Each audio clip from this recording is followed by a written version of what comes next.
Evening friends, मैं हूं आप साथ सौरभ। तो दोस्तों, आज नंबर सिस्टम की 5वीं क्लास है, जिसमें हम लोग देखेंगे कि भाज्यता पर आधारित जो एग्जाम में क्वेश्चन आते हैं उनको हम लोग कैसे सॉल्व करेंगे। तो भाज्यता पर आधारित क्वेश्चंस को सॉल्व करने के लिए हमें पहले भाज्यता के नियम पता होने चाहिए। तो यहाँ पर मैंने 2 से लेकर 11 तक भाज्यता के नियम लिखा हुआ है, जिसमें मैं बताऊँगा आपको कि अगर इस टाइप के क्वेश्चन आएंगे तो आप लोग कैसे सॉल्व करेंगे। तो पहले नियम देखते हैं। तो 2 से भाज्य के लिए नियम क्या है? कोई संख्या 2 से भाज्य होगी, इसके लिए संख्या के इकाई का अंक 0, 2, 4, 6, 8 में से कोई एक होना चाहिए। जैसे मैंने ले लिया 210, अब इसकी इकाई का अंक क्या है? 0 है। तो इसमें क्या लिखा है? 0, 2, 4, 6, 8 में से कोई एक होना चाहिए। तो ये 2 से क्या होगी? भाज्य होगी। अभी इस तरह ले लिया 218, इकाई का अंक 8 है, इसमें 8 दिया हुआ है, ये भाज्य होगी।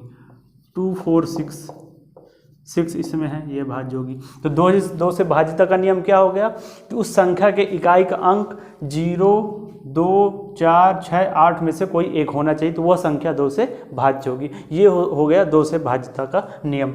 अब देखते हैं 3 से भाज्यता का नियम क्या है। तो कोई संख्या 3 से भाज्य होगी, इसके लिए क्या होना चाहिए?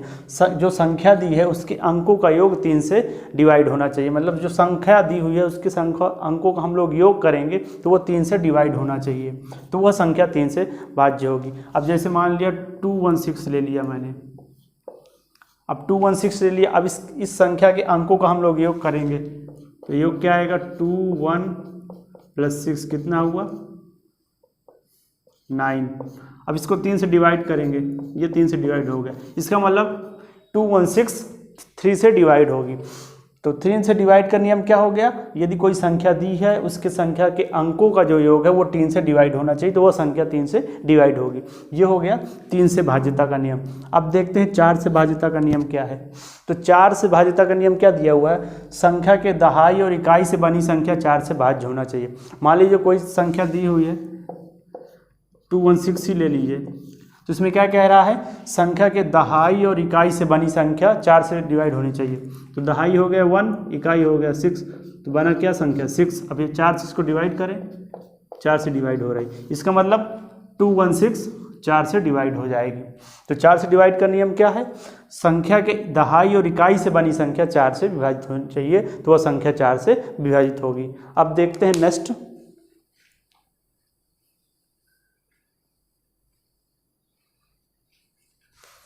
नेक्स्ट में क्या है? 5 से विभाजित का नियम क्या है? अब कोई संख्या 5 से विभाजित कब होगी? जब संख्या के इकाई का अंक 0 या 5 हो। मान लीजिए 515 ले लिया, तो इसमें इकाई का अंक क्या हो गया? 5 हो गया, तो ये 5 से डिवाइड हो गया। 5 से इसको डिवाइड करिए, हो जाएगी। इसके बाद मान लीजिए 510 लिख लिया, इसमें इकाई का अंक 0 हो गया, तो ये भी डिवाइड हो जाएगी 5 से। तो 5 से कोई संख्या डिवाइड होगी, उसके लिए क्या होना चाहिए? संख्या के इकाई का अंक 0 या 5 होना चाहिए, तो वो संख्या 5 से डिवाइड होगी। इसके बाद देखते हैं 6 से डिवाइड का नियम क्या है। तो कोई संख्या 6 से डिवाइड होगी यदि संख्या 2 और 3 दोनों से विभाजित होती है। कोई यदि संख्या दी हुई है, वह संख्या 2 और 3 दोनों से विभाजित होगी, तभी वह संख्या 6 से डिवाइड होगी। मान लीजिए 36 ही ले लीजिए, अब इसको मैं 2 से डिवाइड कर रहा हूँ, तो हो जाएगी 18 बार। इसके बाद मैं इसको मान लीजिए 3 से डिवाइड कर रहा हूँ, तो भी हो जाएगी 12 आएगा। तो कोई दी हुई संख्या 6 से विभाजित कब होगी? जब वह संख्या 2 और 3 दोनों से विभाजित हो जाए, तो वह संख्या 6 से विभाजित होगी। तो ये हो गया 6 से विभाजित का रूल। इसके बाद 7 से विभाजित का रूल देखते हैं क्या कह रहा है।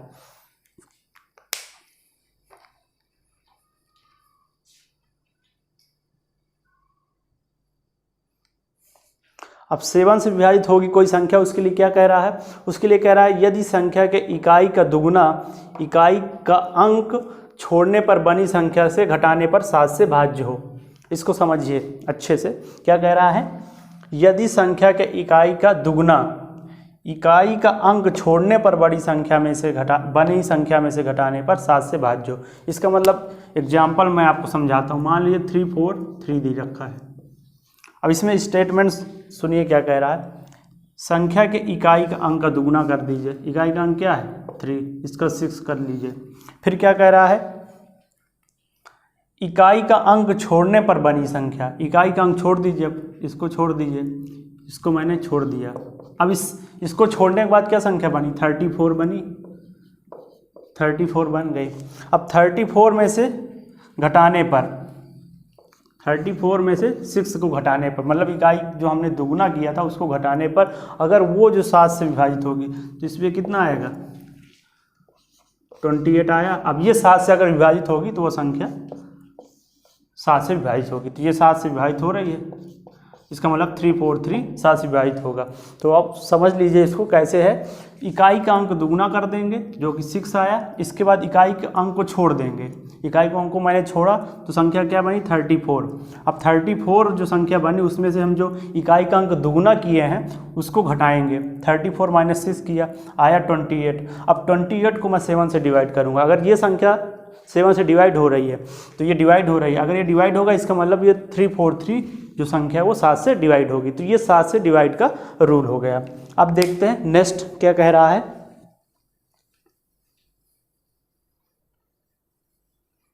अब नेक्स्ट में देखिए क्या कह रहा है, 8 से विभाजित होने का नियम क्या है, यदि संख्या जो है उसके सैकड़े, दहाई और इकाई से बनी संख्या 8 से भाज्य हो तो वह संख्या किससे डिवाइड हो जाएगी, 8 से डिवाइड हो जाएगी।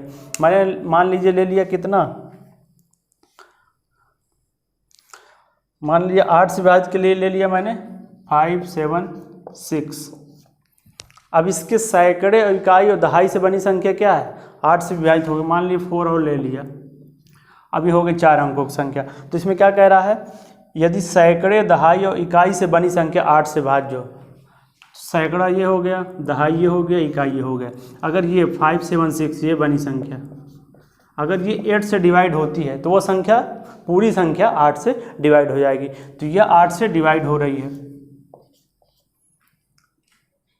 तो यह संख्या पूरी 8 से डिवाइड होगी। इसको चेक कर लीजिए, क्रॉस चेक कर लेते हैं, ये 7 बार जाएगा, ये 2, 72 आया। इसका मतलब ये सैकड़े, दहाई और इकाई अंक से बनी संख्या 8 से डिवाइड हो रहा है, इसका मतलब 4576 ये पूरी संख्या 8 से डिवाइड हो जाएगी। तो 8 से डिवाइड का रूल क्या है, यदि कोई संख्या दे रखी, मान ली 4 अंक की संख्या, 5 अंक की संख्या दे रखी, तो हम उस संख्या के सैकड़े, दहाई और इकाई से बनी संख्या फाइंड कर लेंगे, निकाल लेंगे, फिर उसको 8 से डिवाइड करेंगे। अगर वो संख्या 8 से डिवाइड हो रहा है इसका मतलब पूरी जो संख्या दी हुई है वो 8 से डिवाइड होगी। तो ये हो गया 8 से भाज्यता का नियम। इसके बाद 9 से क्या कह रहा है, 9 से कोई संख्या विभाजित कब होगी, 9 से कोई संख्या तब विभाजित होगी जब संख्या के अंकों का योग 9 से भाज्य हो। जैसे 3 का संख्या के अंकों का योग 3 से भाज्य हो, वैसे 9 का भी है, यदि संख्या के अंकों का योग 9 से भाज्य होगा तो वह संख्या 9 से विभाजित होगी। अब मान लीजिए ले लिया मैंने कितना 246, अब इसके संख्या का अंकों का जो योग है संख्या का उसको करते हैं, कितना हुआ 12 हुआ, ये 9 से विभाजित हो रही नहीं हो रही, इसका मतलब ये संख्या 246 9 से विभाजित नहीं होगी। तो इस तरह हम लोग इसका पहले योग कर लेंगे, अगर वह योग 9 से विभाजित हो रहा है तो वो संख्या 9 से विभाजित हो जाएगी।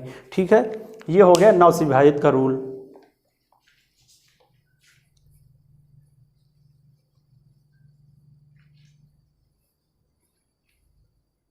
जैसे 729 ले लिया मैंने, अब इसके अंकों का योग किया, कितना हुआ 18 हुआ, ये 9 से विभाजित हो रही है, इसका मतलब 729 क्या है 9 से विभाजित होगी।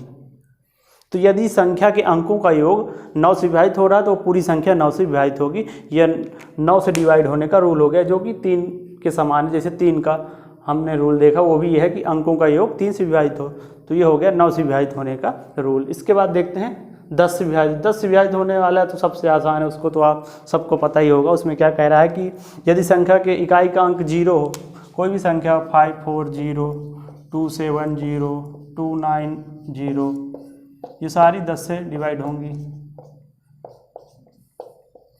तो यदि कोई संख्या दे रखी है उसके इकाई का अंक 0 है तो वो संख्या 10 से डिवाइड हो जाएगी। ये सिंपल सा रूल है 10 से डिवाइड होने का।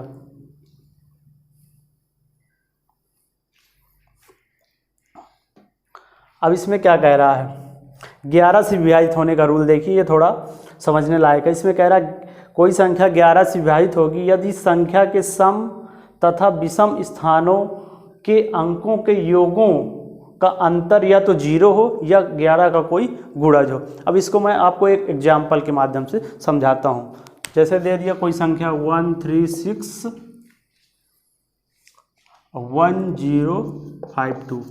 अब इसमें क्या कह रहा है स्टेटमेंट, फिर एक बार पढ़ते हैं। यदि संख्या के सम तथा विषम स्थानों के अंकों का योग, पहले सम स्थान पर जो संख्या है उनका योग कर लेंगे, फिर इसके बाद जो विषम स्थान पर अंक दे रखे हैं उनका योग कर लेंगे, फिर इनको घटाएंगे, दोनों का अंतर करेंगे, तो वो जो अंतर होगा वो 0 होगा या फिर 11 का कोई गुणज होगा। अगर ऐसा होता है तो वो संख्या 11 से विभाजित होगी। तो पहले सम को देख लेते हैं, इसका योग करिए, कितना आया 1 + 6 + 0 + 2 योग है। अब विषम स्थानों पर संख्या क्या, इसका योग कितना आया 9। अब विषम पर स्थित ये है 3 + 1 + 5, ये भी 9 आया। अब इन दोनों को घटाएंगे, इसको और इसको, तो 9 - 9 कितना हो गया 0। तो स्टेटमेंट क्या कह रहा है, यदि सम तथा विषम स्थानों के अंकों के योगों का अंतर या तो 0 हो या 11 का कोई गुणज हो, तो ये 0 हो गया, तो इसका मतलब यह संख्या किससे डिवाइड हो जाएगी, 11 से विभाजित होगी। तो यह 11 से विभाजित होने का रूल हो गया। ये हो गए विभाज्यता के रूल 2 से लेकर 11 तक। अब देखते हैं कि इन पे जो डिपेंड क्वेश्चन होते हैं वो किस प्रकार के एग्जाम में पूछे जाते हैं। अब मैं इनको थोड़ा साफ कर दूं, इसके बाद मैं आपको बताता हूं।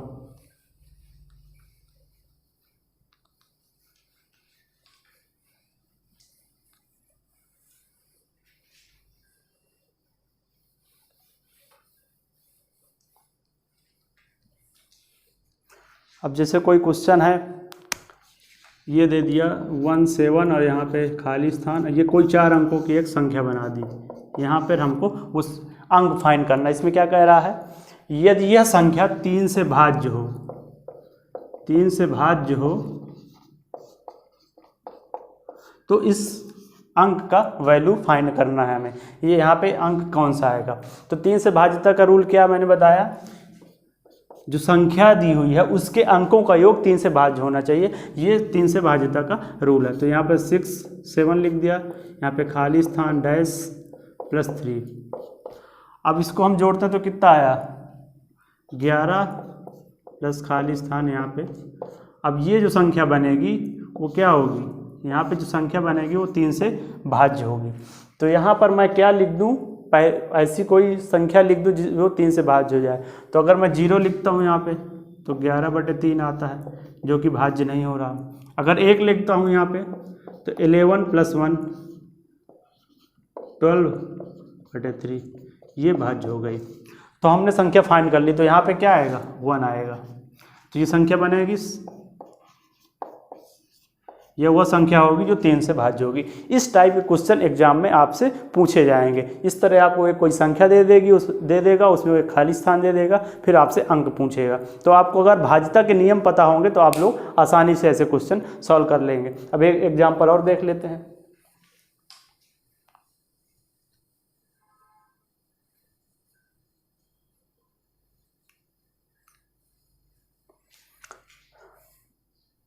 अब ये एक संख्या यह लिख रखी है, ये खाली स्थान, और कह रहा है कि 4 अंकों की संख्या है। यहाँ पे खाली स्थान पे अंक हमें भरना, यह संख्या 4 से विभाजित हो तो यह अंक फाइंड करना है हमको। अभी 4 अंकों की संख्या है। अब 4 से विभाज्यता का नियम मैंने क्या आपको बताया, 4 से विभाज्यता के लिए मैंने नियम बताया आपको कि यदि दहाई और इकाई से बनी संख्या 4 से विभाजित होगी तो वह पूरी संख्या 4 से विभाजित हो जाएगी। तो यदि कोई संख्या में कोई 4 अंकों की संख्या दी हुई है तो हम उसमें दहाई और इकाई से बनी हुई संख्या कर लेंगे, इसके बाद उसको 4 से विभाजित करेंगे। अगर वो 4 से विभाजित हो रही तो पूरी संख्या 4 से विभाजित होगी। तो यहाँ पे खाली स्थान दे रखा है और 4 दे रखा है, ये दहाई या इकाई से बनी संख्या हो गई। अभी 4 से विभाजित कब होगी, अब यहाँ पे हम खाली स्थान में फाइंड करेंगे। मान ली मैंने 0 भर दिया, 0 4 बन गया, ये विभाजित हो गया। तो हमको मिल गया, पहली संख्या मिल गई 0, तो यहाँ पे आंसर क्या आएगा 1804। यह वो संख्या हो जाएगी जो 4 से विभाजित होगी। तो इस तरह यदि आपको भाज्यता के नियम पता होंगे तो आप लोग आसानी से ऐसे क्वेश्चन सॉल्व कर पाएंगे।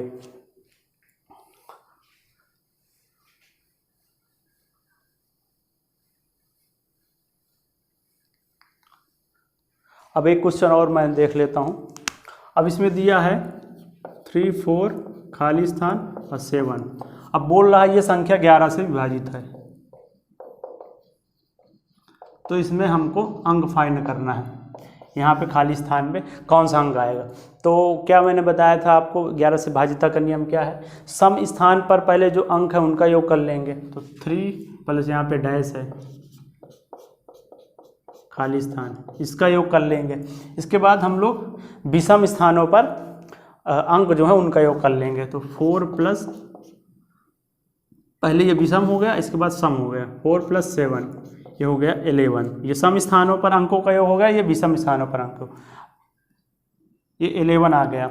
अब इसका रूल क्या है कि जो सम स्थान पर जो अंक है उनका योग और जो विषम स्थान पर अंक है उनका योग, इनका जब हम अंतर करेंगे या तो 0 आए या फिर कोई 11 का गुणज हो। तो यहाँ पर एक अंक हो सकता है, तो इसके लिए क्या करें, इसका तो सम स्थान पर जो अंक है उसका एक तो 11 आ गया, तो यहाँ पे 3 है, तो हम यहाँ पे ऐसी कोई संख्या, ऐसी कौन सी संख्या रखें कि यहाँ पर योग 11 बन जाए।